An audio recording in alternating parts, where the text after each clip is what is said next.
चुनाव हमेशा इन लोगों ने भ्रम फैलाकर लड़ने का काम किया है। जब जब चुनाव आएगा तो एक फॉल्स नैरेटिव सेट किया जाता है, भ्रम फैलाया जाता है, डराया जाता है। सुप्रीम कोर्ट जाइए, वहां पे जाकर आप अपनी शिकायत दर्ज कीजिए, उसके बाद दूध का दूध, पानी का पानी हो जाएगा। राजद नेता तेजस्वी यादव ने आरक्षण के मुद्दे को लेकर प्रधानमंत्री मोदी को निशाने पर लिया।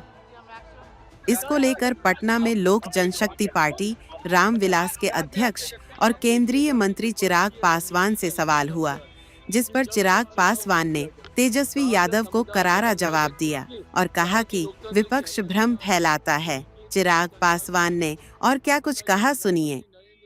जरूरी तो ये लोग नहीं समझ रहे हैं ना, इन लोगों को एसआईआर जैसे मुद्दे दिख रहे हैं जिसमें ना सरकार का कुछ लेना देना है, ना हमारे प्रदेश के वासियों का कुछ लेना देना है। चुनाव हमेशा इन लोगों ने भ्रम फैलाकर लड़ने का काम किया है। आप देखिएगा कि विपक्ष की ये रणनीति का हिस्सा बन गया है कि जब जब चुनाव आएगा तो एक फॉल्स नैरेटिव सेट किया जाता है, भ्रम फैलाया जाता है, डराया जाता है।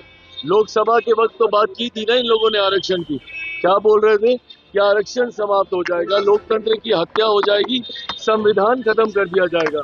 आज 1.25 साल से ज्यादा होने को आया है मेरी केंद्र की सरकार को बने हुए।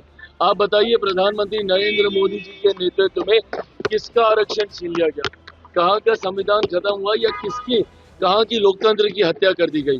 तो बार बार झूठ बोलकर इस बार इन लोगों ने एसआईआर को मुद्दा बनाया, लोगों को डरा रहे हैं कि भैया आपका वोट छीन लिया जाएगा, आपका वोट खत्म कर दिया जाएगा। पर एक बार भी इन्होंने अधिकृत आपत्ति दर्ज कराना जरूरी नहीं समझा।